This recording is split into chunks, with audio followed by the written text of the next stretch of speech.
Dear Patriots, before the news starts, please subscribe to our patriotic channel by clicking the subscribe button. Give us a thumbs up to this video.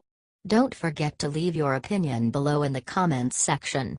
Share the news on Facebook and Twitter so you friends see it. Thank you. Poll Americans believe women over Trump on affair allegations.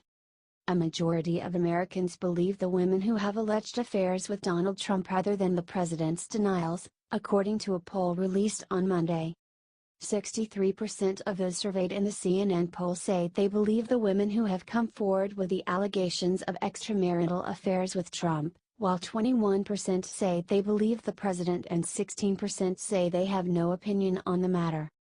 The survey found that, overall, Republicans were more likely to trust in Trump's denials instead of the women, 41% to 31%, and that women put more faith in the allegations over the president, 70% to 54%.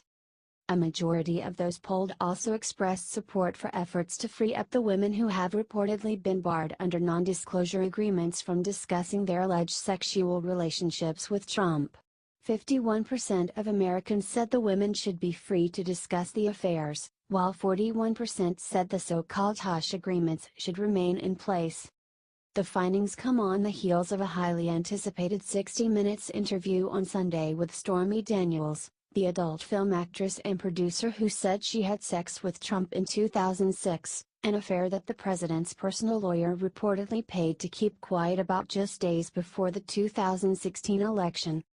The White House on Monday maintained that Trump denies Daniels' allegations. The president strongly, clearly and consistently has denied these underlying claims, Deputy Principal Press Secretary Raj Shah said at the Daily Briefing. The only one who has been inconsistent is the one making the claims. Karen McDougal, a former Playboy model, told CNN last week that she also had a sexual relationship with Trump before he took office and that she entered into a deal not to discuss it. Despite upheaval over Trump's reported romps with Daniels and McDougal, the CNN poll found that the president's approval rating had bounced back to its highest level since the 100-day mark of his presidency, with 42% approving of his job performance. 54% disapproved of Trump's handling of the country. The survey was conducted between March 22, when McDougal's interview aired, and March 25, when Daniels' sit-down was broadcast. Trump's approval rating, however, remains below that of all his modern-era predecessors at this stage in their first terms, CNN found. The CNN poll surveyed 1,014 adults on landlines or cell phones and has a margin of sampling error of plus or minus 3.7 percentage points.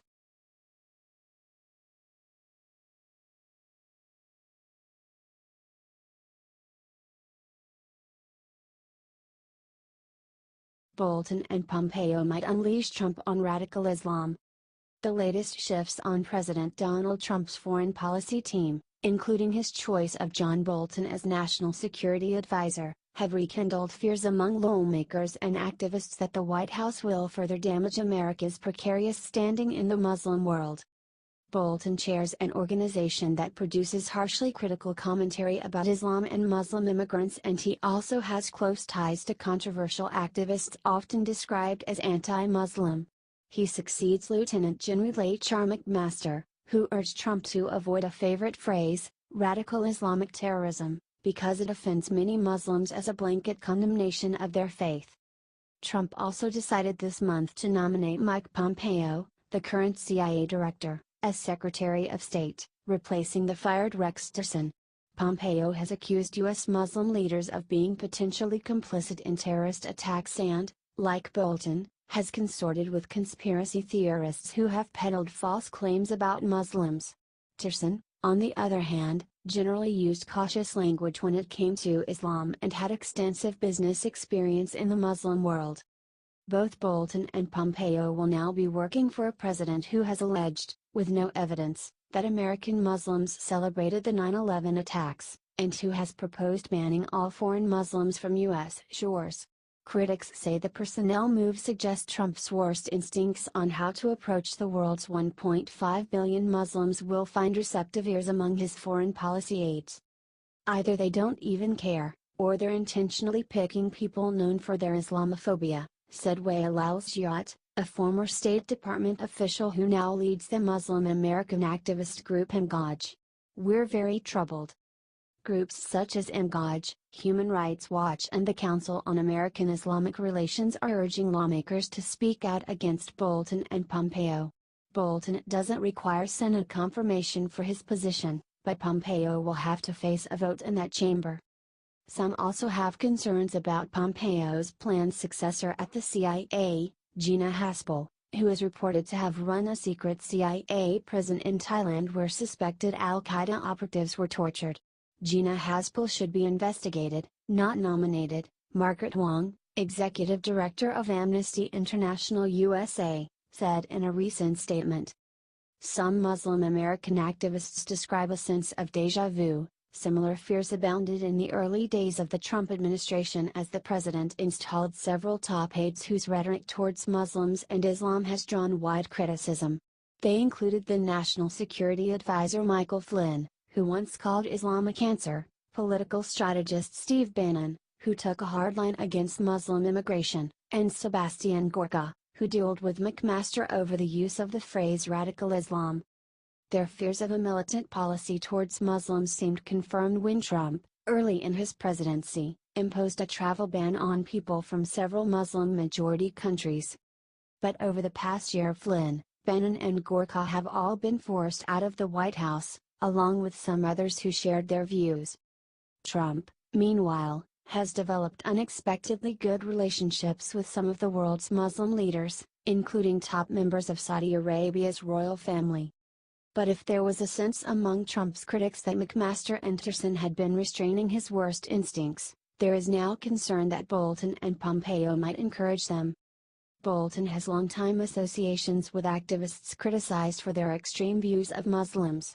He wrote the foreword to the post-American presidency, The Obama Administration's War on America, by Pamela Geller and Robert Spencer, both prominent critics of Islam. Excelsior. Geller tweeted in response to Trump's announcement that Bolton would be assuming the post of National Security Advisor. Bolton also has close ties to another anti-Muslim activist, Frank Gaffney, who has promoted the theory that the Muslim Brotherhood is infiltrating the U.S. government with the goal of imposing Islamic law on Americans. According to The Atlantic, Bolton helped Gaffney gain a more prominent role at the 2016 Conservative Political Action Conference after years of his having been marginalized by the event's organizers. Bolton was a guest on Gaffney's radio show as recently as last month. On Twitter, Gaffney called Bolton's appointment a game-changer for Trump's presidency and said that McMaster and Tillerson have been among those who have fancied themselves the adults in the administration, determined to stop the president from doing what they oppose. Now the president will have actual adults who actually want to help him succeed, Gaffney added. Hallelujah.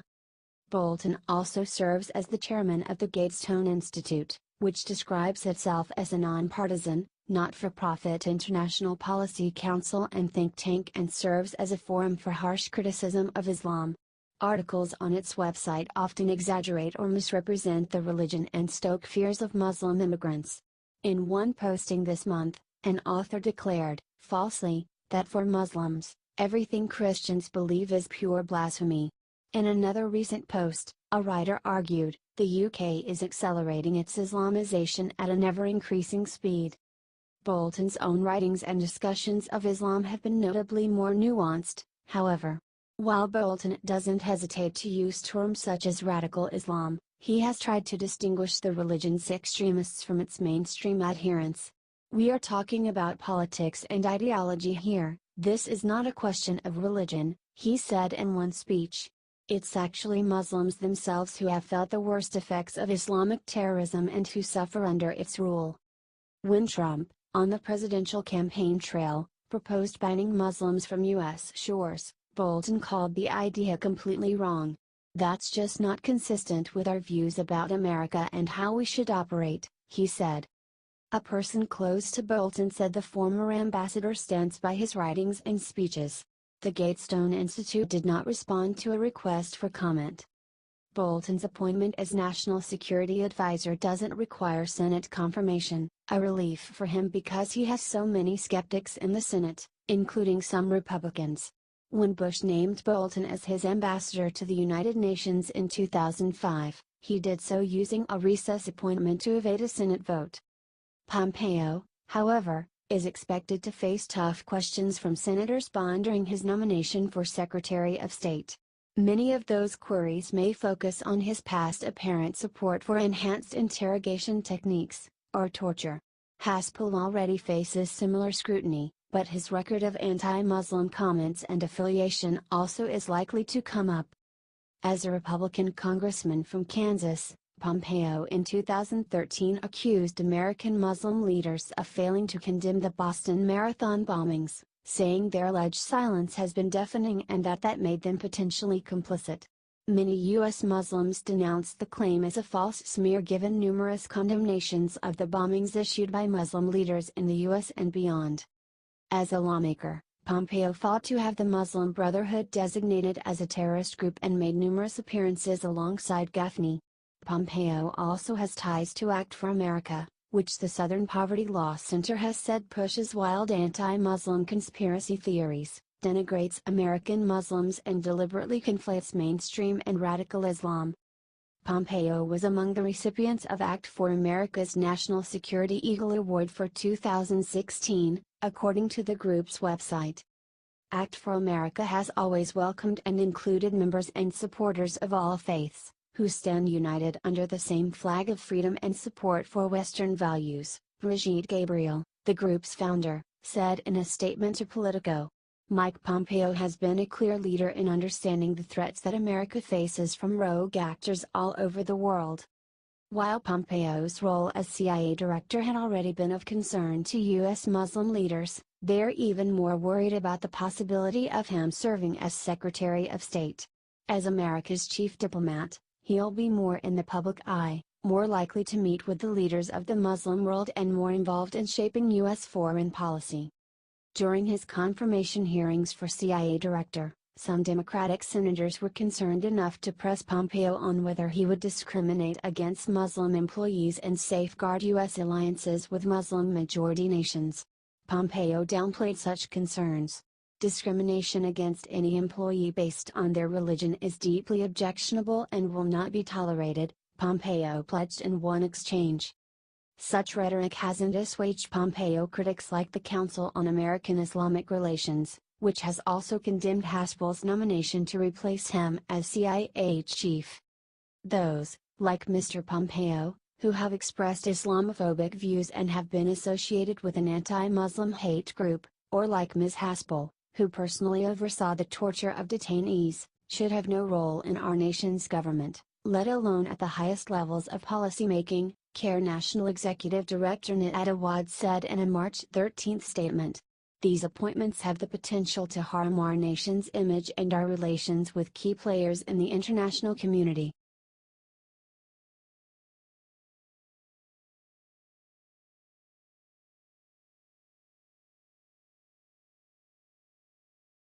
GOP scrambles to avert another election dumpster fire. National Republicans are moving to head off another special election fiasco, this time in a deep red Arizona congressional district teeming with retirees that would never register as even remotely competitive in a normal election year. 2 weeks after the party's stunning defeat in a conservative district in southwestern Pennsylvania, Republicans are funneling hundreds of thousands of dollars into Arizona's 8th district, which President Donald Trump won by more than 20 percentage points in 2016. The National Republican Congressional Committee on Monday launched a coordinated, $170,000 TV buy with the campaign of candidate Debbie Lesko, according to a source familiar with the purchase. The Congressional Leadership Fund, a deep-pocketed GOP super PAC, is planning to spend about $100,000 on a phone and digital effort aimed at turning out conservative voters. Early voting starts on Wednesday. The Republican National Committee, meanwhile, is spending about $280,000 on a field operation to bolster Lesko. She's running to replace GOP Representative Trent Franks, an 8-term congressman who resigned from his seat last year after reports that he pressed female aides to serve as a surrogate mother. Trump's political team is also considering a range of options for getting involved in the race.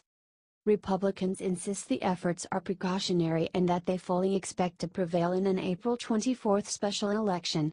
Two senior party officials who've reviewed polling in recent days said Lesko held a double-digit lead. But the fact they feel compelled to spend at all shows yet again the fierce headwinds Republicans are facing in a midterm cycle dominated by Democratic enthusiasm, a scandal-plagued White House and poor presidential approval ratings. This is a red seat, so they shouldn't normally have to spend anything on this race, but Republicans are on defense, said Mike Noble, a Republican pollster based in Arizona, adding that there has been a heightened awareness and sense of urgency after Conor Lamb's victory in Pennsylvania because you get in trouble when you're asleep at the wheel. Noble said he expects the seat to stay Republican, but the margin will be closer than it would be normally. Lesko, a former state senator, is running against Hiril Dipernanai, a physician who's raised about $300,000 for her bid. Dipernanai has picked up some national support, including endorsements from former Arizona Representative Gabby Giffords and in Citizens United.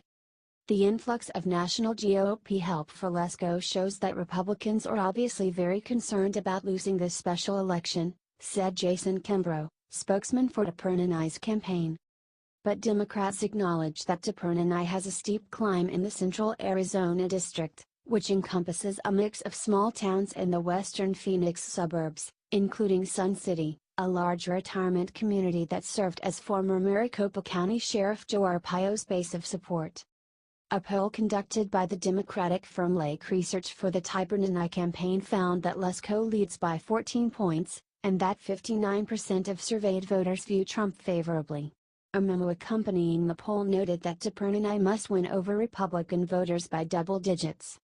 During a debate that aired Friday, Dipernanai, a self-described moderate, said it will be tough, but doable to win crossover support from Republican voters. Trent Franks did not have a strong Democratic opponent in multiple cycles, and we don't really know how a strong Democrat can fare, said Dipernanai, who cited her support for strong and secure borders as one of her moderate policy positions. But local Republican operatives predicted that she would struggle in such a conservative district, which favors hardline positions on immigration and other issues. The way that she has articulated her immigration policies hasn't been moderate because she's strongly against the border wall, and that's what people want here, said Brian Anderson, a Republican consultant in Arizona. As much as she says she's a moderate, it's not the way that she has come across, and that's the difficulty for a Democrat running in a red district. Lesko, meanwhile, made building a border wall the centerpiece of her campaign messaging, airing a TV ad during the GOP primary that called the southern border a war zone. In the first TV ad of the general special election, Dipernanai, a first-time candidate, casts Lesko as everything you hate about politics. The ad attacks Lesko for being under federal investigation for illegal money laundering to her campaign, a reference to complaints filed by one of Lesko's opponents in last month's primary that she improperly transferred campaign funds from a state committee to her federal account. But in a recent debate, Lesko called the complaint totally frivolous, and the work of her political opponents. Lesko faced similar attacks during the Republican primary. But the campaign finance complaints against her were overshadowed by a sexual misconduct scandal involving Steve Montenegro, her Republican opponent who was backed by Franks. A week before the February primary, Montenegro, a former state senator, acknowledged that he exchanged lewd text messages with a legislative staffer, including a topless photo from the woman.